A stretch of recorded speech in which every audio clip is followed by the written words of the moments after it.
La tensión interfacial se presenta en la interfase, o sea, la superficie geométrica de separación o superficie de contacto entre una fase sólida o líquida y otra sólida, líquida o gaseosa.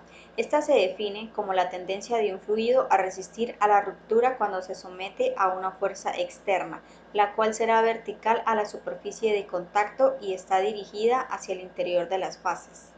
Esto juega un importante papel en muchos fenómenos y procesos interfaciales, como por ejemplo en la elaboración de emulsiones y en la producción de petróleo.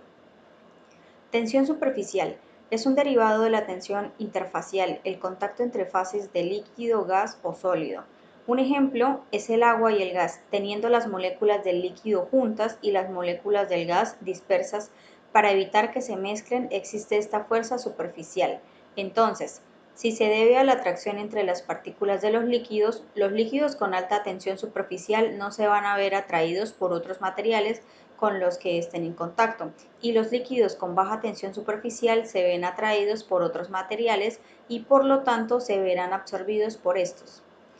Esta tensión depende de la naturaleza del líquido, el medio que lo rodea y la temperatura.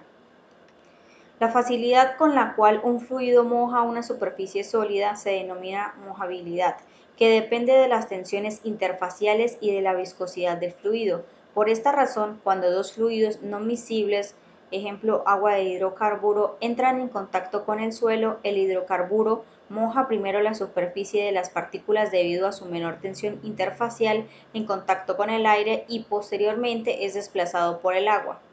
Película de Langmuir-Bolget.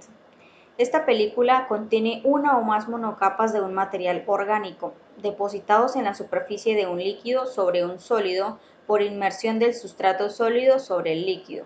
Una monocapa se absorbe homogéneamente en cada inmersión o paso de fuga, por lo tanto se pueden tener películas con un espesor muy preciso. Las moléculas orgánicas forman monocapas que se absorben en la superficie de un líquido. Cuando las moléculas tienen cierta solubilidad, las películas se forman en la parte superficie y se denominan monocapas de Gibbs, y en ellas existe un equilibrio dinámico entre la molécula disuelta y la molécula en la superficie. Las monocapas que se forman a partir de las moléculas insolubles se denominan monocapas de Langmuir, y después de la transferencia es llamada película de Langmuir-Blodgett. Dispersión de los coloides. Se presentan en sistemas heterogéneos. Las partículas son grandes, pero no lo suficiente para verse en un telescopio. El tamaño de 5 nanómetros a 20 nanómetros está formado por macromoléculas y micromoléculas. Se habla de la fase dispersa. Es discontinua, formada por las partículas coloidales sólidas. Fase dispersa, constituida por un método continuo en el que se hayan dispersadas las moléculas líquidas gaseosas. Un ejemplo puede ser la gelatina. Propiedades de los sinusoides, estas dependerán de su estabilidad. En esta parte se habla de la viscosidad, de la temperatura y la separación de las partículas. Ahora, sus métodos de separación pueden ser por filtración, centrifugación y decantación. Este último no es utilizado ya que se demora bastante tiempo. Ahora, estas pueden actuar de manera sólida o líquida dependiendo del caso. Entonces, ahora propiedades ópticas, se habla del efecto Tyndall, cuando la luz se desvía. Un ejemplo de esto podemos ver en las disoluciones verdaderas y en las disoluciones coloidales. Donde en las disoluciones coloidales se ve como la luz pasa por la sustancia. En cuanto a las propiedades cinéticas, pues estas tienen su origen en movimientos de las partículas que forman un coloide, aunque sea pues, un poco complejo imaginar que se puede predecir el movimiento de estas partículas tan pequeñas que forman las unidades coloidales. Pues realmente existen métodos que llevan pues, a una teoría basada en argumentos estadísticos. Algunas de las propiedades cinéticas son el movimiento browniano, que tiene que ver con el movimiento que se produce en las partículas con el choque de las moléculas dentro del medio en el que se encuentran. La difusión, que está relacionada con el gradiente de concentración a lo largo pues, del medio, y la sedimentación, que tiene que ver o que está relacionada con un campo, ya sea gravitacional o centrífugo, y pues consiste en la precipitación de las partículas que se encuentran en el medio. Estas pueden tener una densidad igual o diferente a la densidad del medio. En cuanto a las propiedades eléctricas, encontramos la electroforesis, que pues, es una técnica de separación de moléculas según su movilidad en un campo eléctrico. Entonces, básicamente, se compone de un ánodo y de un cátodo que pues, proporcionan carga positiva y negativa al sistema, separando pues, las partículas cargadas de forma negativa hacia el ánodo y de forma positiva al cátodo.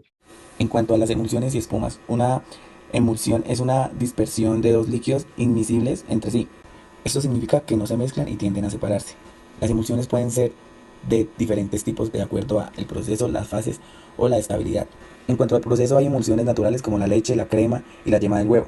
En las fases hay emulsiones en agua o en agua y en aceite. El objetivo en una emulsión líquida es separar la mayor cantidad de aceites mediante gotas de agua.